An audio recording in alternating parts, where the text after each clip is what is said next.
Hello guys, back at it again with another video. Today we are gonna do something different. I am gonna look at some cool unknown cards you should run or consider running in some of your commander decks. And we're gonna start with blue. So Keep Watch lets you draw cards for each attacking creature. It's pretty good if your playgroup run creature dependent decks, especially token decks, and even to get 3 cards from it, it's pretty good value. So we all know that drawing cards is good. Rain Academy Chancellor is the not broken half of Leovold Emissary of Trust. You would be surprised how often you things get targeted, likely more by abilities than spells. And for the 3 mana you invest in Rain, who isn't really the creature that people are going to think to kill, you're going to draw quite a few cards. Maze of It is a card I love to see opponents play when I have Rain on the battlefield, because you know you're getting to draw anyway. And the last one, Diplomatic Immunity, is just great protection that protects itself. It's super viable in Voltron type decks. So yeah, these 3 blue cards are pretty cool and pretty cheap. So for the black cards we start with a Maddening Imp. I'm gonna read the card first. So he's 3 mana for a 1/1 flying with an ability, with a tap ability. All non-wall creatures target opponent controls attack this turn if able. At the end of turn, destroy each of those creatures that did not attack.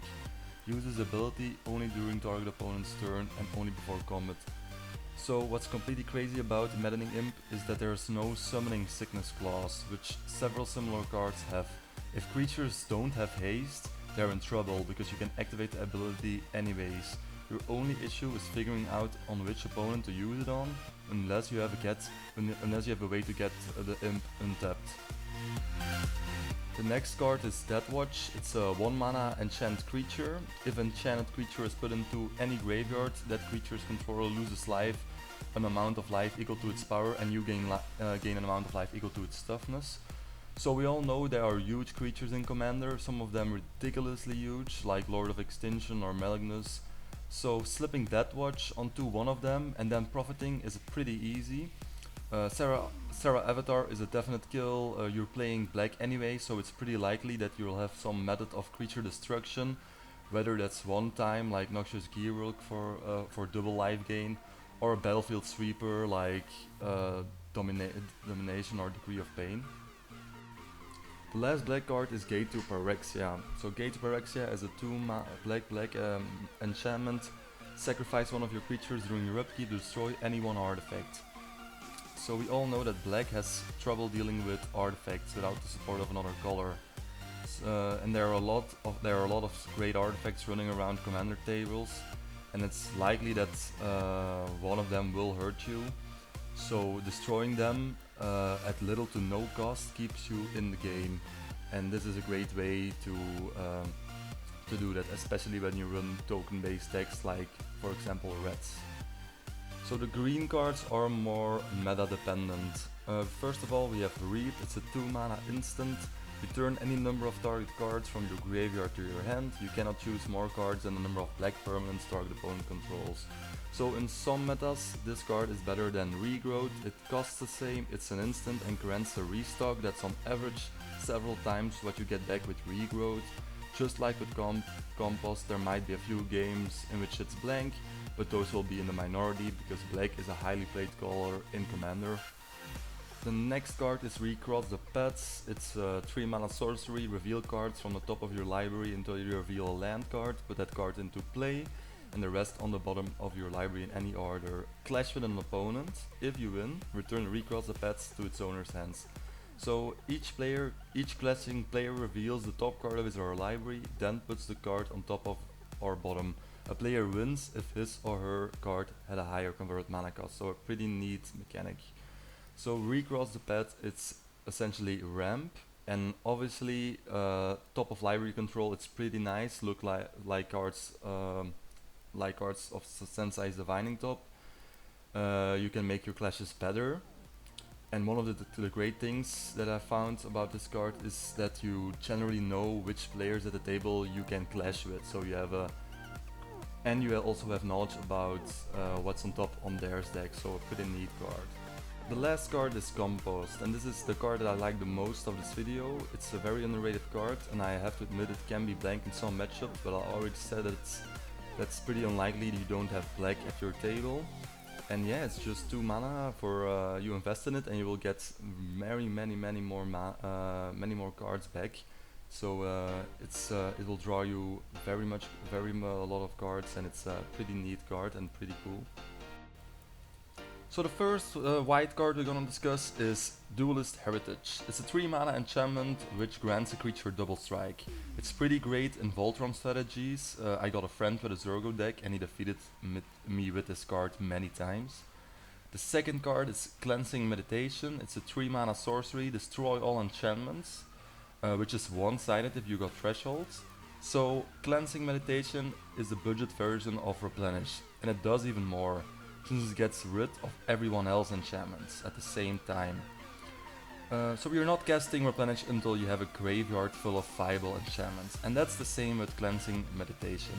It's also simply a valid mass destruction spell for enchantments if you're not in green, for the cheaper and instants back to nature. The last card is Angry Mob. I love the flavor on this card. It's situational, but it can get pretty big on your turn, so yeah, it's a pretty neat card, Mercadia's Downfall is such a beating that it should be called Mercadia's Savage Downfall. People just like non-basic lands. I still have around 15 to 17 of them in my decks. And this card, man, especially when used on a commander, this card can be deadly. The second red card, Spinal Villain, is not a cheap card, but it's worth looking into, because blue might be the weakest creature color, but it's the second strongest color in commander. Which means that there will be plenty of blue creatures to murder with Spinal Villain. Because blue is a weaker creature wise, the blue creatures which get played are generally the best of the best, meaning that you're going to want to get rid of them as quickly as possible. And Spinal Villain is another card that combos well with Thornbite Staff, and I'm talking about creatures like the Fairy, Arcanus, the Omnipotent, and the Blue Praetor. And if you're running an aggro deck, you should consider Batlam. It's a 4 mana red enchantment, creatures can block. For example, in Krenko, the mob boss, this card is super viable and just blows out opponents in one turn. So pretty cool. So the last cards we're going to look into are the multicolored cards. We're gonna start with Grim Feast. Grim Feast is a 3 mana enchantment which contains black and green. At the beginning of your upkeep, Grim Feast deals 1 damage to you. Whenever a creature is put into target opponent's graveyard from play, gain amount of life equal to that creature's toughness. So creatures are a big part of Commander, and many of them have considerable backsides. Creatures also die with some regularity in the format, so unless everyone is attacking you, you're likely to gain more than you've lost from this enchantment. Again, you're in black, so some creatures are going to die, so you'll be gaining a benefit for doing what you're already doing. And the last cards we're gonna discuss is Red Stealer's Script. It's a 4 mana enchantment which contains blue and black.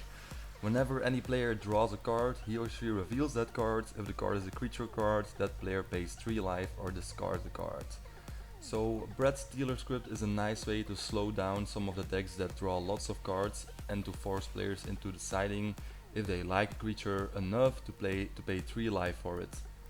Obviously, it's also gonna give you the advantage of seeing everything that everyone draws, although the same goes for you. You'll be ready for it, so you'll have some life gain to offset the loss. I have seen it used to great effect in decks that don't have many creatures and against decks that have lots of them, so this is a pretty cool card. So alright guys, this was it for the video. I want to state one thing: this video idea wasn't mine, a friend recommended to me, and I'm really glad he did. I made a great time making this video, so yeah.